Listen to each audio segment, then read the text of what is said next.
Okay, so what did you find so far? Proverbs 10:4. Okay, let's Pastor, pause there. Let's can I pause can I there. read this one here in First Timothy? Let's focus on Proverbs 10:4 and then Okay. First Timothy after that. So Proverbs 10:4 says, "Lazy hands make a man poor, but diligent hands bring wealth." So, living in a world where you are still encouraged to work with your hands, and we live in modern technology and computers and phones, iPhones and whatnot, and yet working with your hands is valued. And so getting your hands dirty, that's working with your hands, right? Yeah, like planting vegetables. Yes. Yeah, farming, things like that. Organic. And that's why it says if you do that, remember what's the tone in Proverbs? Father to son, right? That sets the tone. I'm talking to you as a father to a son, father to a child, right? So it's important to value working with your hands because it will produce wealth to you. Yes. So if you make that your habit, right? Working with your hands, it will bless you with wealth, according to that verse. And if you don't work with your hands, you don't like to get your hands dirty, and that's your habit, well, you'll end up being poor. So father to son, don't be afraid to work with your hands. Be diligent, or work hard with your hands. So evaluate what kind of life you're living, and are you using your hands to work, or even using your hands at home? Exactly. So things like that. By the way, Daphne, it's been a while. Is Daphne here? Oh, I hope she's okay. And we'll keep going, but keep Daphne in prayer. I just thought of her. Oh, Daphne, you're here. You are here. Good to have you, Daphne. She's okay, Pastor. Well, I see her now on the screen, so good. Okay, now Asha, you were wanting to share another verse. Yeah, it's on First Timothy 5:8. It says, "But if anyone does not provide for his own, and especially for those of his household, he has denied the faith and is worse than an unbeliever." First So, Timothy 5:8. yeah. So my understanding is that it's not just like being diligent, hardworking for ourselves, but we have to provide. If you're a father, you have to provide your family, and then if we are individual, we can provide. I remember the verse that's help the family of God. The believers, or in Right. your family, like your relatives, you have to provide for them if you're able to, not just for yourself, Yeah, because so some. there is a place for the husband, right, to provide for the family. Yeah. So you said First Timothy 5:8. 5:8. Thank you, sister.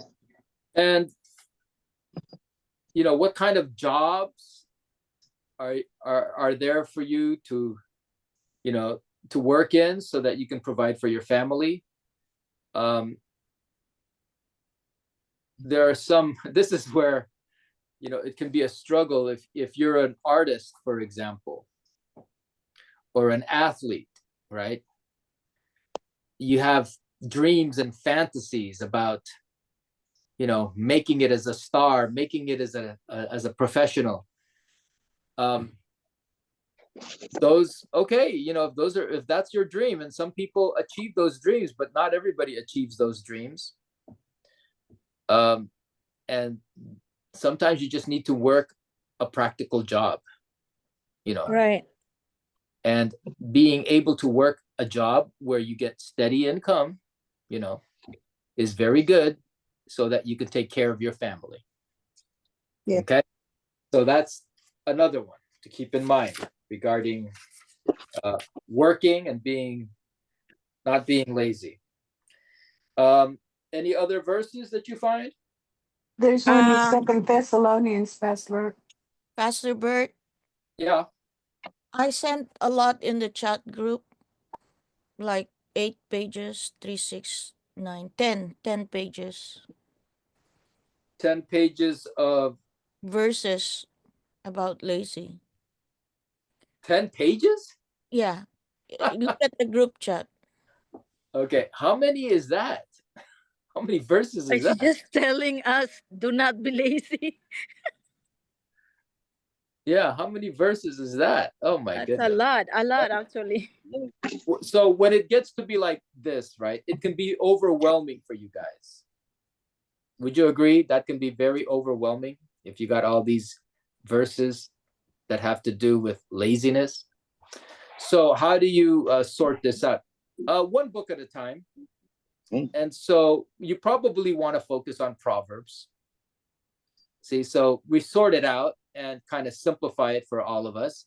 So I can't see where it's, I can't read it, but you probably want to start off with verses that are found in Proverbs. It looks like they mix it up, and that makes it even more challenging. Yeah, the first page is 4 proverbs. 1, 2, 3, 4, 5. 4 proverbs. Okay. Yeah. See, so Proverbs would be my start, right? So, but unfortunately, as I look at it, it's not in the order that easy to work it. But we'll do our best with that. It's okay. I'll start with the first page. Proverbs 13:4. The soul of the sluggard craves and gets nothing, while the soul of the diligent is richly supplied. So the word diligent is very much used to contrast what laziness is. What is diligent? Does anybody know the definition of diligent? And I'm just looking up dictionary, Webster. I'm not going into the Hebrew or anything. Consistent. Yes, that's Industrious. Hardworking. Okay. So here's the definition in my Webster's. Characterized by steady, earnest, and energetic effort. effort. So a lot of energy,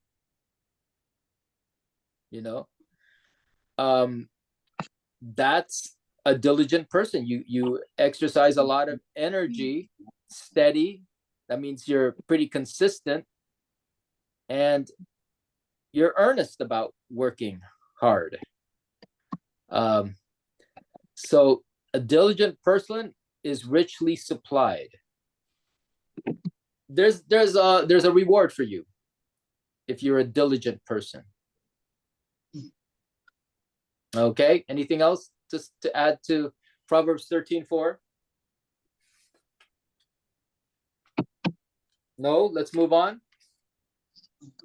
Okay. Let's see. 13:4 in my translation says the sluggard, right? Craves. Isn't that interesting that if you're a sluggard or lazy person, you crave, you have a lot of desires and cravings to do something, but those desires don't end up with anything. It kills you. You get nothing because your hands refuse to labor. See, you don't want to move your hands. Lazy people. Yeah, that's what this theme is, right? And we can all evaluate ourselves. Where do we rate as being lazy or diligent? And then, you can always pray and ask God to help you, be better. Again, Proverbs is tough love. We fall short, but we have God's grace to help us keep going, right? Proverbs 24, 30 to 34. Okay, so let me read that for you guys. In Proverbs 24,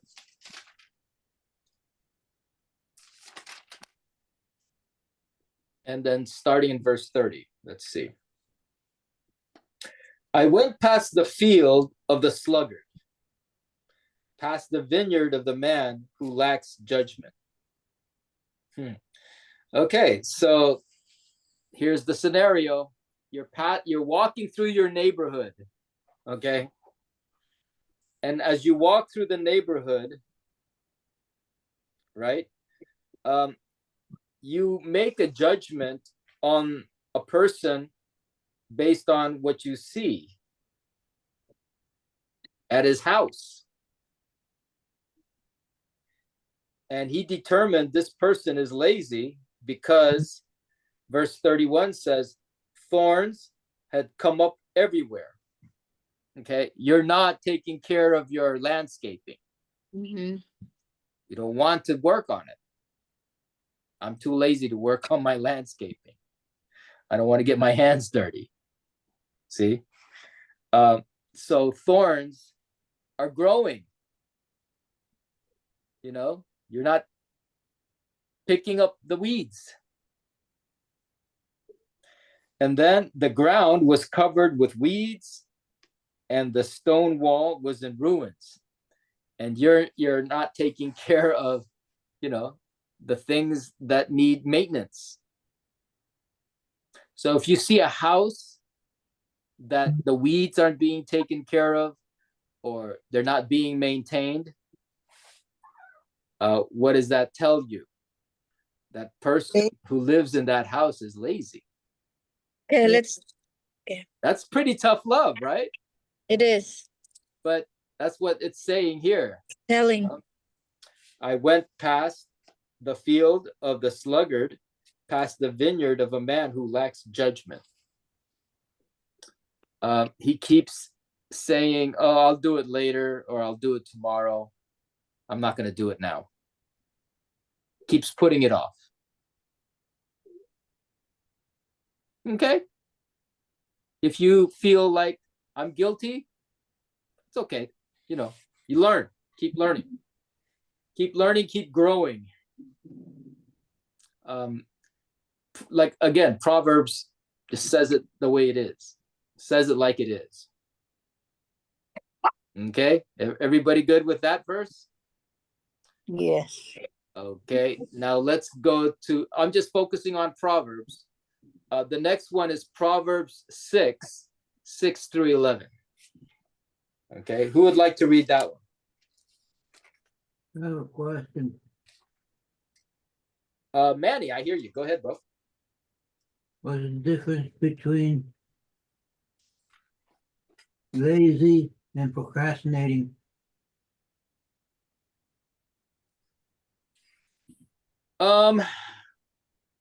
Just from my observation,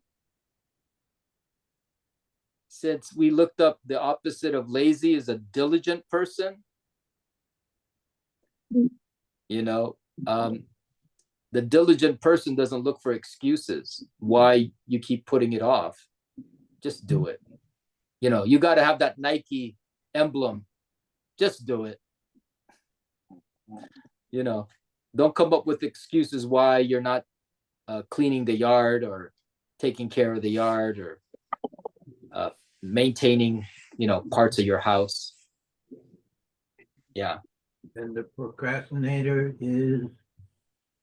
keeps putting it off, right? Isn't that what procrastination is? Yes. So the attitude of the procrastinator is, I'll do it tomorrow. I'll do it later. I'll do it tomorrow. And you notice these things become habitual. Yeah. you know. So we know what the diligent person is.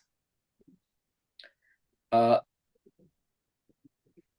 looking up procrastination. Procrastination. Procrastinate. Procrastinate. To put off intentionally and habitually. Okay. To put off intentionally the doing of something that should be done. Yes. So that probably falls in line with the layer of definition of what a lazy person. Manana habit. Yeah. Bukas na. Yeah. Guilty, guilty, guilty. So there we go. It's okay. I mean, it's the word of God is our, cleanses us. Okay. Any more thoughts or questions about procrastination, laziness, diligence? Does it humble you? It humbles me. Because I know I fall short. But that's okay. So Proverbs chapter 6, verse 6 to 11. Very interesting that, it's telling you to look to the ant. Go to the ant, you lazy person, you sluggard, right? I'm supposed to go look for an ant, or if I have ants in my house, I don't have to go far. But you're supposed to observe, consider its ways, and be wise. What do you see an ant doing? Always busy. It's always moving, right? It's always doing something. It's always moving. Collecting. Huh? Looking for collection for the winter. But it says it's supposed to be something that you can gain wisdom from its example when you pay attention to how the ant moves. Mm-hmm. It has no commander, no overseer or ruler. That means if you are an ant, you don't need somebody to tell you what to do. Yeah.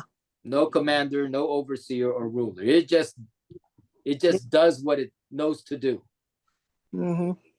Some hens are raised, Pastor Bird. Oh, okay. Go ahead.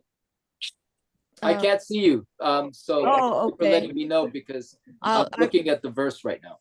Okay, I'll call then. It's me first and then Daphne. Okay. Okay, this Proverbs it advises those lazy people to learn from ants. Ants are diligent, self-motivated, and hardworking. It warns that laziness eventually leads to poverty and hardship if they don't look for food, because when it's dry season, that's the time they really come out. Really, every corner of the house, they're trying to look for food, but because they know during rainy season they cannot go out. Okay. They'll Is that a die. commentary that you're reading? Yes. Oh, okay. So that's another thing to keep in mind is looking at the ants and learn from its characteristics. And then verse 8 says it stores its provisions in summer, so they have good timing. They know when to look to the future, what they need for the future, summer, and then gathers its food at harvest. So harvest time, summertime, it pays attention to the timing, the seasons. Okay. So And we're not then supposed verse to kill 9, them? what was that? I'm sorry, Pastor Bert. So we're not supposed to kill them if we find a lot of ants? Thou shall not kill. uh, I'm guilty. yeah, I mean, Going yeah. to our sugar bowl or Yeah, I I'm guilty. We kill ants because we don't want them to invade our house. So, whether it's ant spray or squashing it, right? So, but you can learn from them because you deserve to kill ants because they're trespassing. How's that? Yes, call down 911. They're trespassing on your property. Get your gun ready. But Daphne. yeah, I mean, that's something that we should take to heart. The energy, the diligence of the ant. Daphne, what's your thought? You're muted, Daphne. Doesn't it say that a man who doesn't work shouldn't eat? Yes. Yeah. So that's 2 Thessalonians chapter 3, verse 10. For even when we were with you, we would give you this command. If anyone is not willing to work, let him not eat. So this is tough love, right? That's lazy. Yeah. Oh, please give me some money for food. All right. Like, why don't you work? Michael Jordan is known for saying, if you can say, can I have some money? You can also say, welcome to McDonald's. Yeah. But, in society, right? We should encourage work, not encourage begging. But people do it all the time. And that's where you pretty much fall in line with, are you obligated to give him money so he can eat? Or, you're not obligated because he's not willing to work. Right? If anyone is not willing to work, let him not eat. Basically, if you don't work, don't eat. No French fries. Was that? No French fries with that hamburger. Pastor Bird, I had a lady that was at the grocery store, and she asked me for 55 cents. And I was like, okay, so what are you trying to do? She said, I'm just trying to get something to eat. I told her, I said, I'm not giving you my money. You can hang that one up. I'm not giving you my money. But go in the store and get what you want. I'll pay for it. She bought lunch meat, cheese, chips, candy bar, soda, water. Are you done? That's what you're gonna do. That's all you need, right? Okay. All right. Put it on the counter, I paid for it, and she went on about her business. But I wasn't giving her my money, and I'm not giving any of them my money. I'm sorry. I will buy you something to eat. Yes, I will. A lady asked me for a pair of shoes because she was walking in the rain. Yeah. Actually, she asked for a pair of socks because she was walking in the rain and her shoes were wet. So I bought her some sneakers. Family Dollar, of course. But I bought her some sneakers. But I'm not giving you my money. I'm sorry. I'm not going to do it. I'm sorry. Okay. That's wisdom too. Fair enough, right? I look to God to lead in situations like that. Again, those are case by case. But our hearts as believers is to always help any way we can. We also know tough love, right? A guy who looks like they're capable of working, it's like, why aren't you working? You're just standing there begging, work at, because they don't want to be told what to do, maybe, I like this freedom.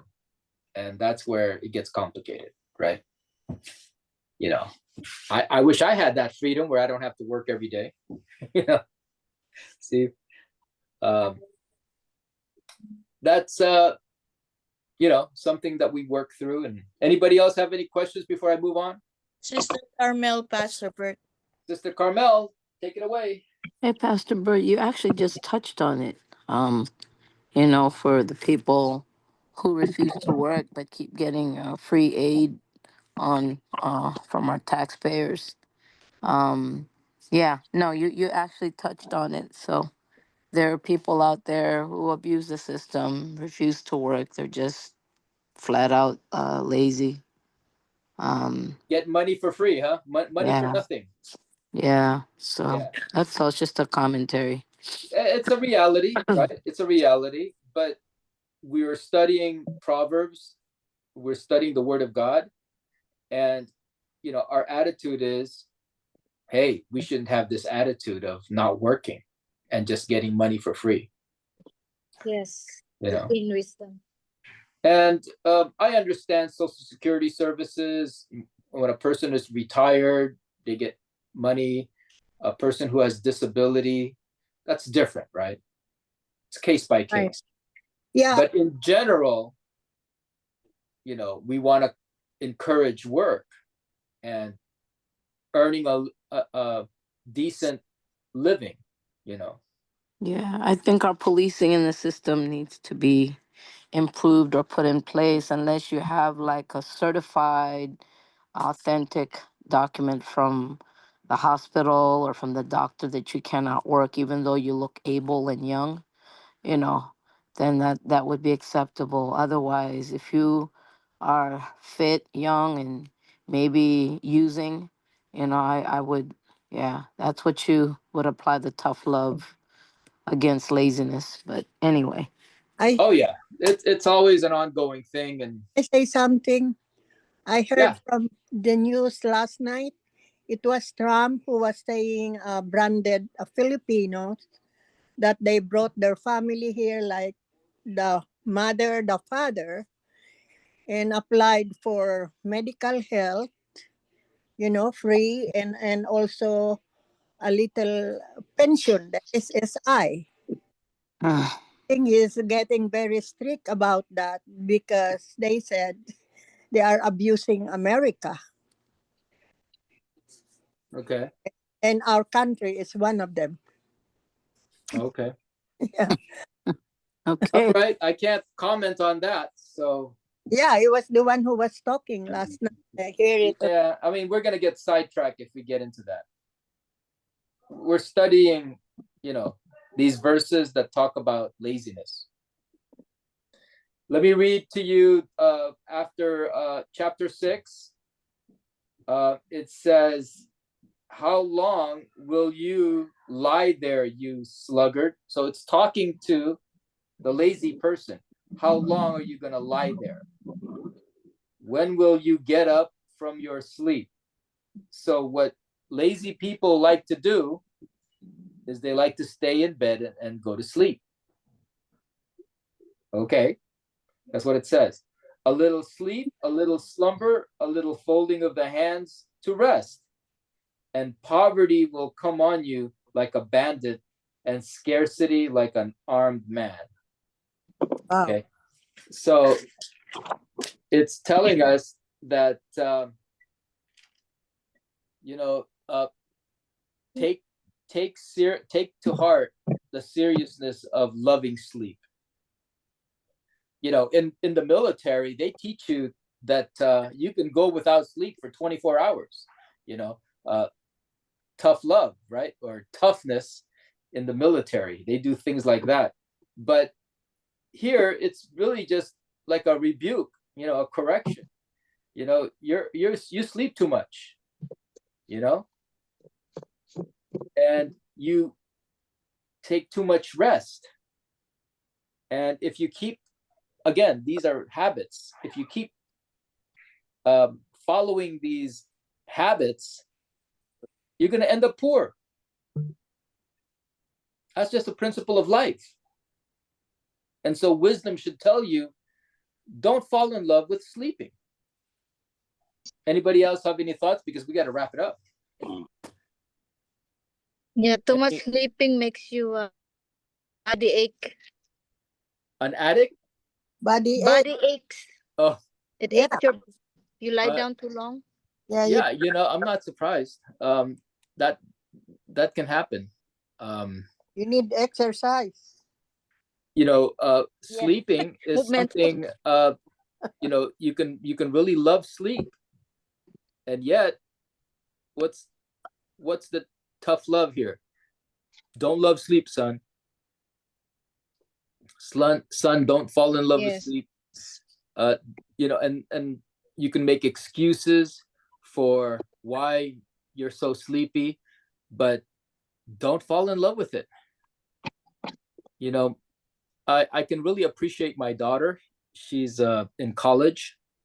This is my youngest daughter, Elizabeth, and sometimes love her so much she'll call me and say, "Dad, can you wake me up?" Because I got to go to work early, and she wants me to be her wake up call. But I'll be waking her up at 5 o'clock in the morning, 4 o'clock in the morning. you know, she's learning not to love sleep, and that's a good thing to learn while you're young, right? Because it's a good habit to develop. Yeah. I think the older I get, the more I like sleep. So, God bless you if you're young and you still have that attitude that I'm not gonna love sleep. I'm gonna, take care of some business, basically. Okay, guys, we got to wrap it up.